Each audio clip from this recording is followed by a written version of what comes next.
तुम्ही कोणी मला समजवायचा प्रयत्न करू नका बाई.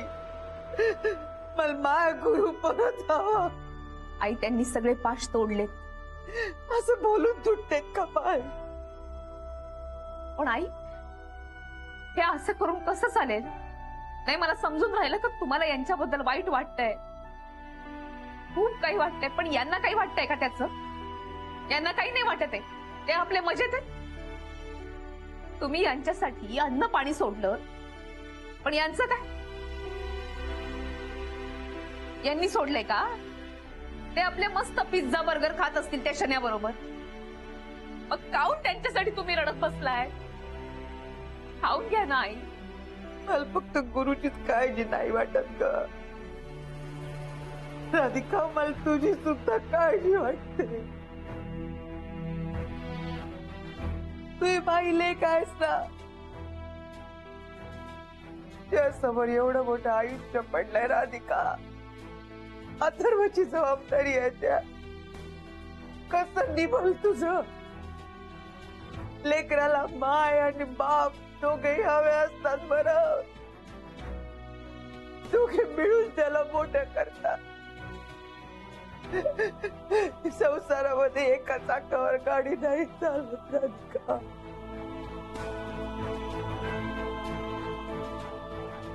सगळं नीट होईल आई. मी आतापर्यंत सगळं निभावून नेलं, अशीच निभावून ने. यांनी माझी साथ सोडली म्हणून कुठे काही अडलंय का? आता मी खंबीरपणे उभी आहेच ना. नाही मला मान्य, संसाराच्या गाड्याला दोन चाकं असतात. आमच्या संसाराचं एक चाक जरी निखळून पडलं असलं तरी दुसरं चाक खंबीर आहे. आई मी सगळं निभावून नेईन, पण मला तुमच्या दोघांची साथ हवी. आम्ही कायम तुझ्या सोबत असणार बेटा. आई तुम्हाला माझी काळजी वाटते ना, मग माझ्या पाठीशी उभ्या राहा खंबीरपणे.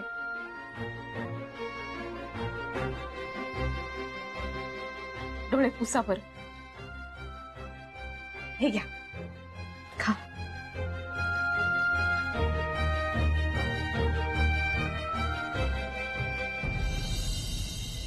मिस्टर सुभेदार सोसायटी सोडून निघून गेलेत.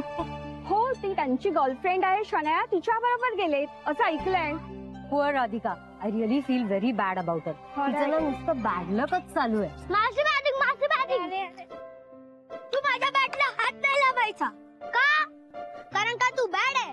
मी बॅड नाही आहे. का अथर्व का बॅड आहे? कारण का त्याच्या बाबांनी दुसरं लग्न केलं आणि तो पण बॅड, त्याचे बाबा पण बॅड. मी बॅड नाही आणि माझे बाबा पण बॅड नाही आहेत. अगं ही मुलं का भांडतायत? अरे बापरे. अरे अरे काय भांडताय तुम्ही? का भांडताय? काय झालं? तू का मारामारी करतोय? अथर्व तू मारामारी करतोय. चल मी तुझ्या आईला कंप्लेंट करते. अथर्वच्या आई. काय काय झालं? काय झालं अथर्व? काय मारामारी केली की काय कोणाशी? शुभम काय झालं? कुठे पडला का हा? मी सांगते ना काय झालं ते.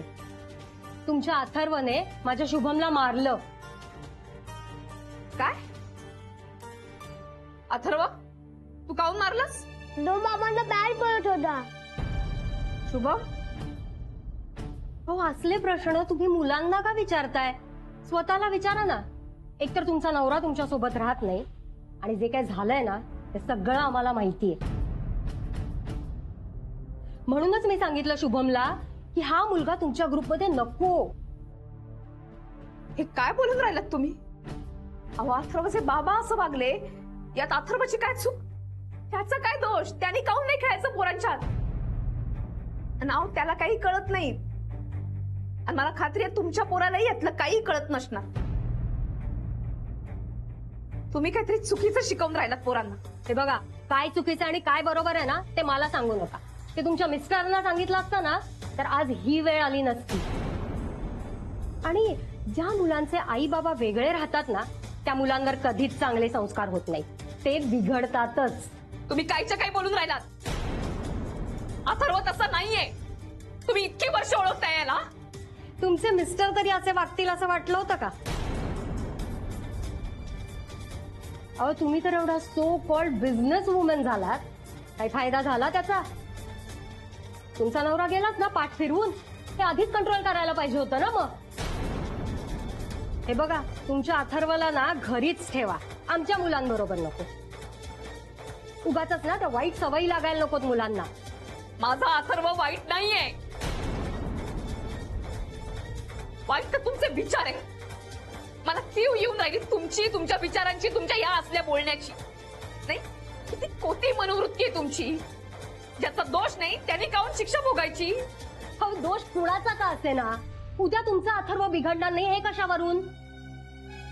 ती खाण तशीच माती.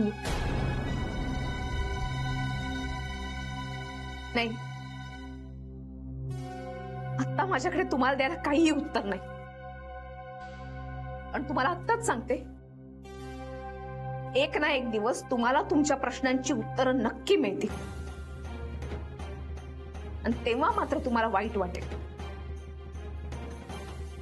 ठीक आहे, माझा अथर्व नाही खेळणार तुमच्या पोराशी. आणि तसेही मला माझ्या पोरावर हे असले वाईट संस्कार झालेले नकोयत. तुम्ही जाऊ शकता.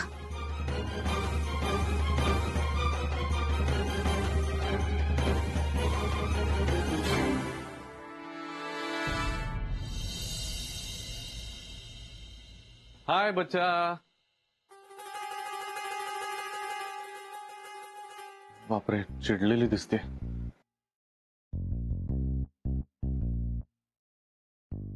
वाव, काय भरपूर शॉपिंग केलेली दिसते. हा बच्चा, नवीन कुशन्स, अजून काय कॉफी टेबल, पडदे. काय मस्त दिसणार आहे घर आपलं, माहितीये बच्चा. इतकं क्लास दिसणार आहे ना की विचारूच नको. मी काय म्हणतो, तू इंटिरियर डिझायनिंग मध्ये वगैरे का नाही ट्राय करत? म्हणजे तुझ्या या टॅलेंटचा लोकांना पण फायदा होईल ना. बघ किती सुंदर घर केलंस तू. आवडलं तुला? हो, म्हणजे काय. सकाळी किती बोललास रे मला. मी तर ठरवलं होतं बोलायचंच नाही तुझ्याशी. अगं बच्चा, तू बस बरं, अशी बस आधी. ते असं रागाच्या भरात ना, मी ते काय तुला नव्हतं बोलत. तो आता आमचा बिंडोक सारखा स्टाफ वागत होता, ते सगळं काय काय करून ठेवलं होतं म्हणून चिडचिड केली. बच्चा, तुझ्यावर नाही. किती खर्च झालाय माहिती नाही, मी नाही बघितलं. मी कार्ड स्वाईप केलं फक्त. अगं पण स्वाईप केलं तर क्रेडिट कार्डचं म्हणजे मेसेज 53,422. आलाय ना मेसेज तुला? अरे हो, मी आता पाहिला. बच्चा, हे जरा ओव्हर बजेट नाही का? इतकं सगळं काय तू खरेदी करून ठेवलं? अगं घराचे हप्ते पण भरायचे ग मला. अरे पण का रडतोयस पण असा यार? मला आवडलं म्हणून मी घेऊन आले सगळं. काय एवढं फरक पडतो? पैसा पैसा करू नको बरं एकसारखा. नाही तसं नाही, पण जरा जास्तच खर्च आहे बच्चा. काय मी म्हणून म्हणतो, जरा काटकसर कर. म्हणजे पैसे जरा कमी खर्च कर. आपल्याला खर्च आता ऑलरेडी एंगेजमेंटचा झालाय. हाय, आता त्याच्यात परत. यार मला वाटलं एंगेजमेंट नंतर तू लाड करशील माझं. अरे मग करतोच आहे ना मी. काही नाही करत आहे बच्चा, मी करतोच आहे लाड, असं नाही. सगळं छानच आहे ना, फक्त खर्चाच्या बाबतीत जरा थोडं हातचं राखून करायचा प्रयत्न कर, एवढंच. बरं ठीक आहे, मी ट्राय करेन. पण आता मला खूप भूक लागली. चल ना जेवायला जाऊ बाहेर. बापरे, परत खर्च. अरे तूच म्हणाला होतास ना डिनरला जायचंय आज. हो अगं, पण तूही म्हणाली होतीस ना ते कुक वगैरे काहीतरी बघेन. कुकचं उद्यापासनं मी सांगितलंय वॉचमनला. तो सांगणार आहे कोणाला तरी उद्या. चल मी रेडी होते, तू पण रेडी हो पटकन.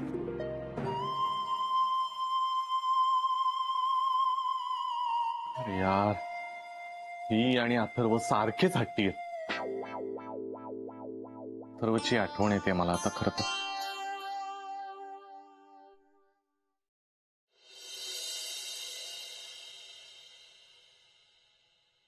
काय ग राधिका, आता इथे? अगं काय झालं राधिका? काय झालं सांगशील का मला? शांत हो तू. काय झालंय?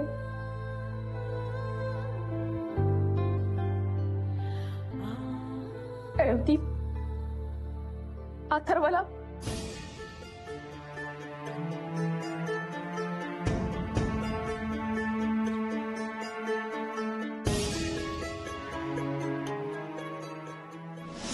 तुमच्या अथर्वने माझ्या शुभमला मारलं. अहो असले प्रश्न तुम्ही मुलांना का विचारताय? स्वतःला विचारा ना. एकतर तुमचा नवरा तुमच्या सोबत राहत नाही आणि जे काय झालंय ना ते सगळं आम्हाला माहितीये.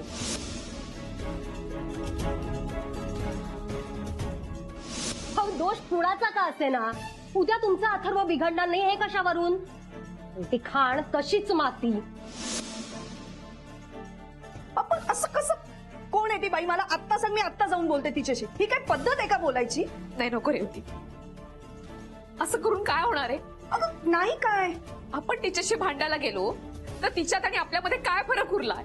आणि काय बोलणार? कुठल्या मुद्द्यावरनं तिच्याशी भांडणार आपण? म्हणून आपण बोलायचंच नाही का काही? रेवती, ती काय बोलली यापेक्षा हे सगळं बोलण्यासाठी तिने कुणाची निवड केली हे मला जास्त महत्वाचं वाटतं. हे सगळं अथर्वशी बोलायचं का? या सगळ्या बोलण्याचा अथर्वच्या मनावरती काय परिणाम झाला असेल? या अथर्वची काळजी मलाही वाटते ग. तेच तर, या पोराला लहान वयात हे सगळं सहन करायला लागतंय. यांचा सहवास नाही, मी तिथे कामात, त्यातनं ही सगळी एंगेजमेंट करून ठेवली. आता या सगळ्यामुळे अथर्वला सगळं ऐकून घ्यायला लागणार ना. काय होईल त्याच्या मनाचं याचा विचार सुद्धा केला नाही यांनी. आजच नेहा आणि अथर्व एंगेजमेंट म्हणजे काय ह्याबद्दल बोलत होते. तेव्हा रागवून गप्प केलं मी त्यांना, पण असं किती दिवस गप्प करणार आहोत सगळ्यांना? तेच तर, कुणा कुणाला आणि किती उत्तरं द्यायची? एक वेळ मी असते ना तर सगळं कोडगेपणानं सहन केलं असतं, पण अथर्वचं काय ग? माणसं सुद्धा अशी असतात ना. कुणाच्या बाबतीत काही वाईट होत असेल तर त्या माणसाला टोमणे मारायचे, टोचून बोलायचं, त्याला त्यातनं बाहेर काढण्याचा प्रयत्नही करायचा नाही. त्याचा उत्कर्ष कसा होईल याची चर्चा नाही करायची, पण त्याला त्रास कसा होईल हे मात्र बोलत बसायचं. सांगते रेवती, हा आपला समाज आहे ना, हा वाईट आहे. बाईची काहीही चूक नसताना, पुरुषाची चूक असताना बाईला मात्र दोषी धरत राहायचं. ही मानसिकता बदलली पाहिजे. आणि या सगळ्यामध्ये जास्त त्रास कधी होतो माहितीये? जेव्हा एक बाई दुसऱ्या बाईविषयी इतकं वाईट बोलत असते तेव्हा. पण मला हे कळत नाहीये, तू का लक्ष देतेस या लोकांकडे? तुला जर पुढे जायचं असेल ना तर या क्षुल्लक लोकांना अजिबात महत्व द्यायचं नाही. त्या बायकांना तुझा उत्कर्ष का बघवत नाही माहितीये? कारण त्या स्वतः आयुष्यात काहीही करू शकलेल्या नाहीये. सिंगल पेरेंट असणं म्हणजे काय आहे हे तरी माहितीये का त्यांना? खरंय तुझं रेवती, आता हे सगळं सहन करतच पुढे जायला लागणार आहे. पण वेळ आली ना तर सरळ तोंडावरती बोलून विषय मिटवेन. मी आई म्हणून खूप हळवी आहे, बाई म्हणून कितीही स्ट्रॉंग असले तरी. पण आता या दोन्ही बाजू सांभाळत पुढे जायला लागणार.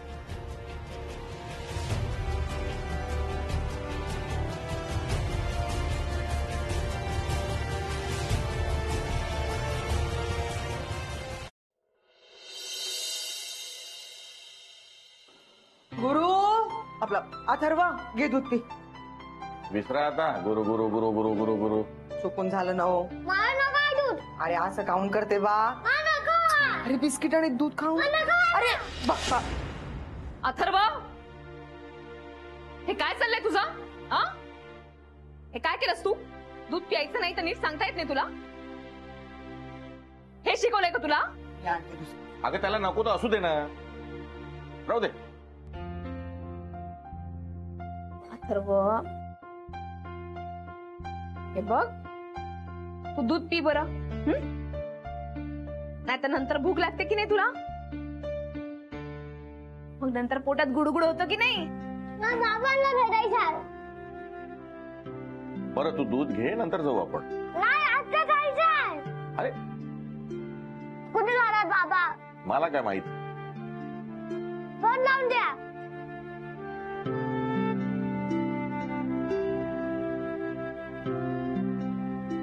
बाबा, चल घे.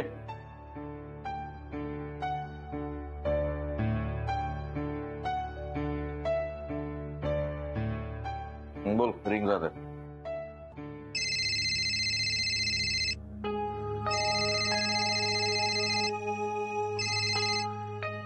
हॅलो. हॅलो बाबा. अथर्व, तू कसं काय फोन केलास? बाबा तुम्ही कुठे आ? घरी आहे रे बाळा. तुमचं घर कुठे?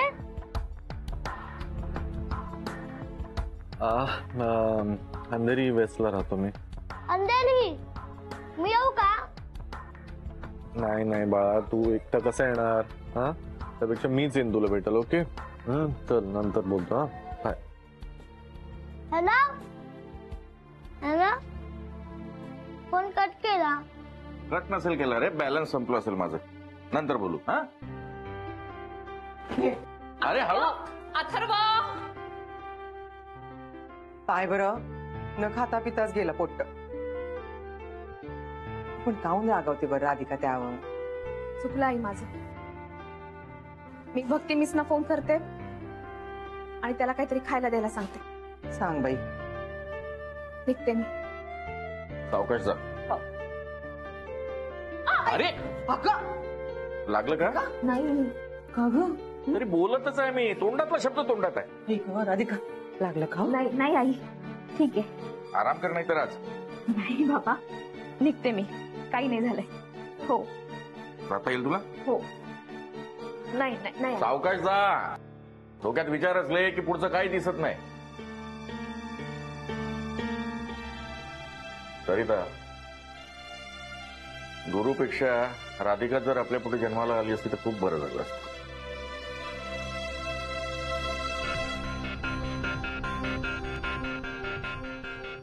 हे राधिका आणि सगळे गोलमोलवाले पण काय चीप गेम्स खेळतात ना. अथर्वकडून जाणून घ्यायचं होतं मी कुठे राहतो ते. की अथर्वला खरंच बोलायचं असेल माझ्याशी, आठवण येत असेल ना त्याला. जाऊ दे, शाळेत जाऊन प्रत्यक्षच भेटतो म्हणजे बोलणंही होईल आणि त्याची नाराजी पण दूर करता येईल. चला ए बच्चा, चल ना, उठ ना ग. ऑफिसला नाही जायचं का? नाही जायचं ना, तू काढून टाकलेस ना मला. अगं ते नाटक होतं फक्त, एंगेजमेंट नीट होईपर्यंत. हे राजवाडे सरांना कळलं ना तर प्रॉब्लेम होतील. तू चल ना यार, उठ ना. चल चल चल. नको ना, नेक्स्ट वीक पासून येते प्लीज, प्रॉमिस. बरं ठीक आहे, ऑफिसचं काही नाही. ते तुझी पार्लरची अपॉइंटमेंट होती ना? अरे हा यार, माझी अपॉइंटमेंट आहे ना. थँक्यू सो मच यार, थँक्यू सो मच. तू कसं सगळंच लक्षात ठेवतो यार. मी रेडी होते, आपण लगेच निघूया. ओके.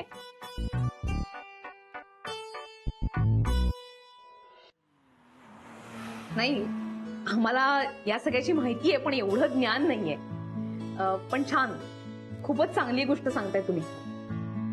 राधिका मसाले जास्तीत जास्त लोकप्रिय होण्यासाठी आम्ही आमच्या परीने प्रयत्न करतोच, पण त्यात अजून थोडा प्रोफेशनल टच यायला हवा. करेक्ट आहे, पण मग त्यासाठी आपण कोणते कोणते मार्ग निवडू शकतो? येस मॅम, पब्लिसिटीचं सगळ्यात इफेक्टिव्ह माध्यम म्हणजे पोस्टर्स, बॅनर्स, सोशल मीडिया आणि कमर्शियल ऍडव्हर्टाइजमेंट.